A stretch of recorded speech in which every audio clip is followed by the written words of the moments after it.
নমস্কার বন্ধুরা, শুভ সকাল। এখন সকালে উঠে ব্লগ শুরু করেছি। আপনারা দেখছেন রিয়েল ন্যাশনাল ব্লগ। আজকে যাব আম বাগানে আম পাড়তে। আম বাগানে যে আম পেড়ে তারপরে আম জাগ দেব, জাগ দিয়ে কালকে সকালে যাব বনগাঁয়। চলুন আজকে আম বাগানে যাই। সকালে আম বাগানে যে আম পাড়ি। এখন আমি সকালেই গাড়ি স্টার্ট দিচ্ছি। এই যেমন ইঞ্জিন ভ্যান, আমি ইঞ্জিন ভ্যান স্টার্ট দিচ্ছি। ইঞ্জিন ভ্যানে করে যাবো এখন আম বাগানে। আম বাগানে যেয়ে আম পেড়ে তারপরে জাগ ঘরে যেয়ে সন্ধ্যার সময় জাগ দেবো। চলুন এখন যাই। সঞ্জীব ফোন করে বললো আমি আম বাগানে চলে এসেছি, তুমি আম বাগানে আসো, তোমার জন্য অপেক্ষা করছি। সবাই চলে এসছে, তুমি আম বাগানে আসো, তোমার জন্য ওয়েট করছি।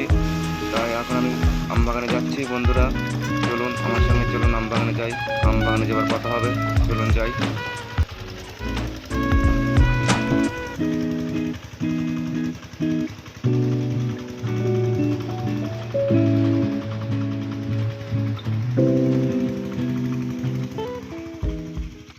সকালে বলেছিলাম বন্ধুরা আম বাগানে যে কথা হবে, তবে আমি রাস্তায় যেতে যেতে ফোন করলো আজকে আম পারবে না।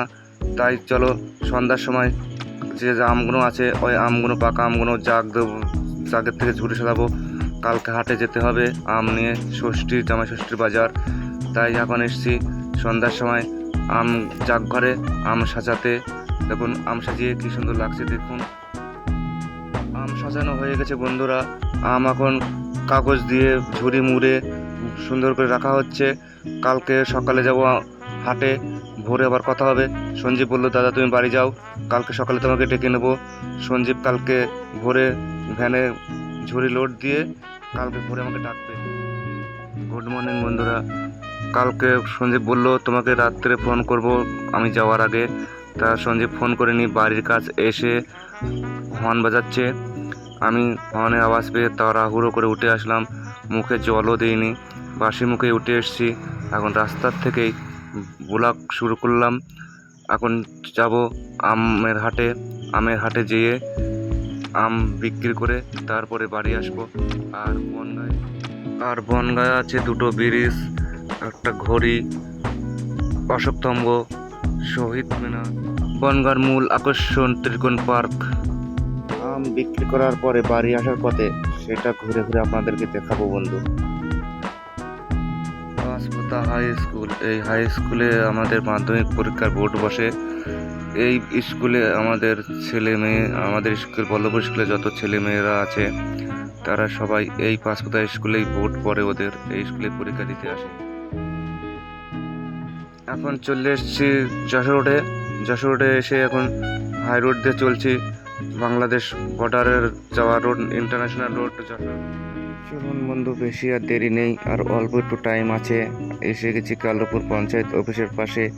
আমাদের এটা পঞ্চায়েত অফিস। এই পঞ্চায়েত অফিসে সরকারি যত কাজকর্ম করা হয় আমরা এই অফিসেই করি। ফটোফটো ইঞ্জিন ভ্যানের প্রচণ্ড আওয়াজ জন্য ভয়েসটা আমি পরে বাড়ি এসে দিয়েছি। আজকের ড্রাইভার সঞ্জীব, আমি পাশে বসে আছি, আর ভাইপো পিছনে বসে আছে। ও আমের কাগজ উড়ে যাচ্ছে বলে আমের কাগজ ধরে বসে আছে, আর আমি সামনে বসে আছি। সঞ্জীব চালাচ্ছে গাড়ি। আমরা তিনজনা যাচ্ছি হাটে। আজকে মালিক সাথে যায়নি, সম্পূর্ণ দায়িত্ব আমাদের। মালিকের শরীর খারাপ বলে উনি ডাক্তারখানায় গেছে। জামাই ষষ্ঠীর বাজার, তাড়াতাড়ি পৌঁছতে হবে, তা না হলে প্রচণ্ড চাপ পড়ে যাবে হাটে। আমের চাপ, খদ্দেরের চাপ, আমের ব্যাপারীর চাপ, প্রচণ্ড চাপ পড়বে। আমরা গাড়ি রাখার জায়গা পাবো না ঠিক মতন। তাড়াতাড়ি করে হাটে পৌঁছতে হবে। আর মালিক বলে দিয়েছে আজকের দায়িত্ব তোমাদের, তোমরা নিজ দায়িত্ব করে বেচাকেনা করে হিসাবপাতি বুঝ নিয়ে তারপরে আসবে। কথা বলতে বলতে এসে গেছি বন্ধুরা বনগাঁ 1 নম্বর রেলগেটের পরে।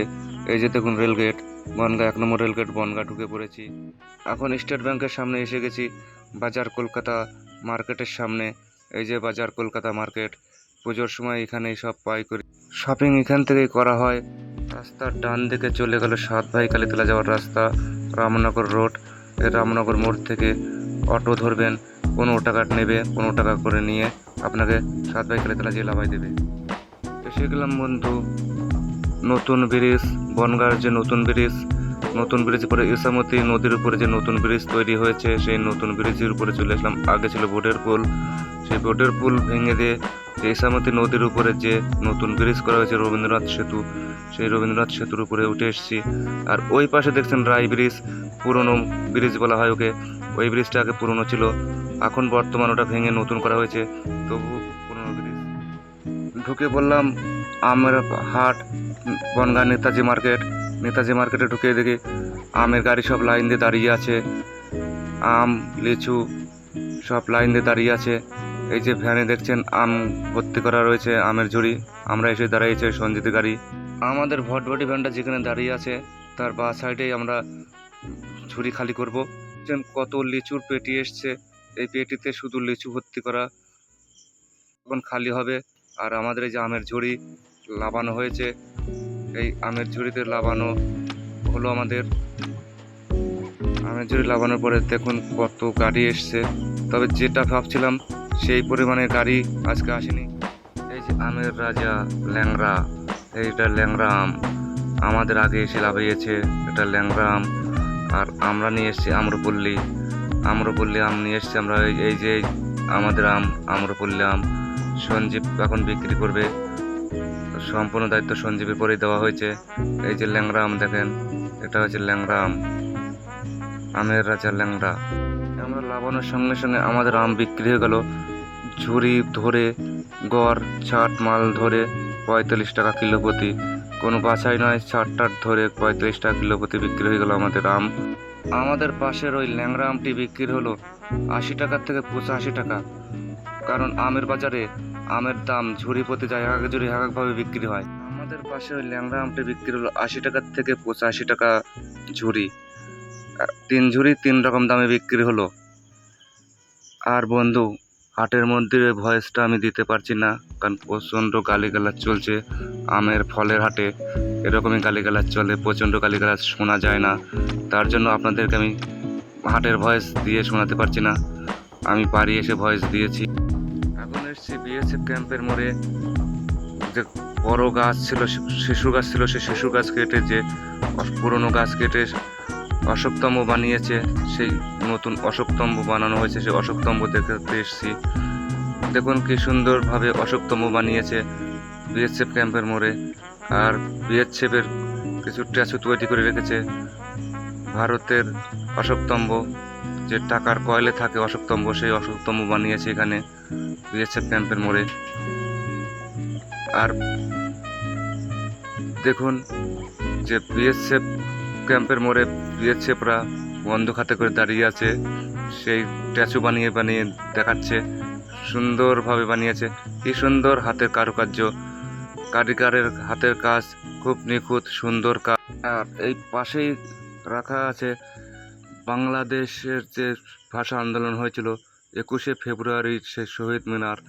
এই শহীদ মিনারে আমাদের ভারতীয় সেনারা যে বাংলাদেশে যে দেশ স্বাধীন করার কাজে লেগেছিল, সেই বাংলাদেশে যে আমাদের যেসব ভারতীয় সৈনিকরা শহীদ হয়েছিল তাদের স্মৃতি উদ্দেশ্যে রাখা আছে শহীদ মিনার।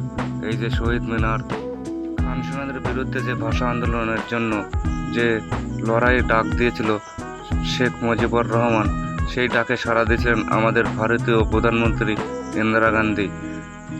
ইন্দিরা গান্ধী সেদিন আমাদের ভারতীয় সেনাবাহিনী দিয়ে বাংলাদেশকে সাহায্য করেছিলেন, সেই সাহায্যের জন্য সেনাবাহিনী পাঠিয়েছিলেন। সেই সেনাবাহিনী এসে এই বনগাঁ বিএসএফ ক্যাম্পের মোড়েই ক্যাম্প করেছিলেন। এই ক্যাম্পে থেকেই বাংলাদেশের মানুষদেরকে একটা স্বাধীন দেশ উপহার দিয়েছিলেন। বনগাঁ মতিগঞ্জ বাস স্ট্যান্ড পাশেই যে চৌমাথা মোড়ের পরেই তৈরি হয়েছে বিরাট ঘড়ি, বনগাঁর ঐতিহ্য। এখন বাজে টাইম 9:40। 9:40-এর সময় আমরা এখন যাচ্ছি বাড়ির দিকে যাওয়ার সময় আপনাদেরকে দেখাচ্ছি ঘড়ি। প্রথমে বলেছিলাম বন্ধুরা আপনাদেরকে দেখাবো দুটো ব্রিজ।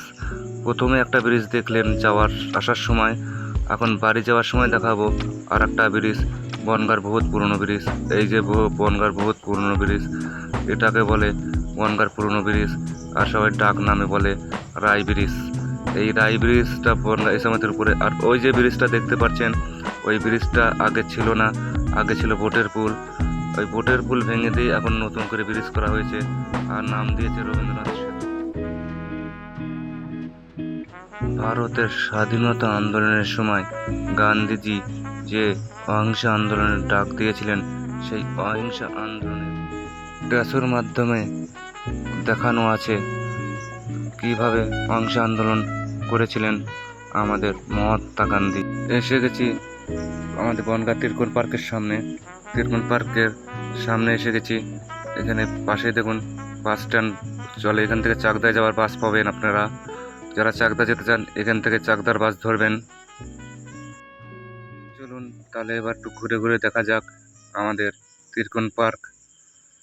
ফার্স্টেই ঢুকেই দেখলাম ভারতের ন্যাশনাল পতাকা উড়ছে, ন্যাশনাল ফ্ল্যাগ, ভারতীয় জাতীয় পতাকা উড়ছে।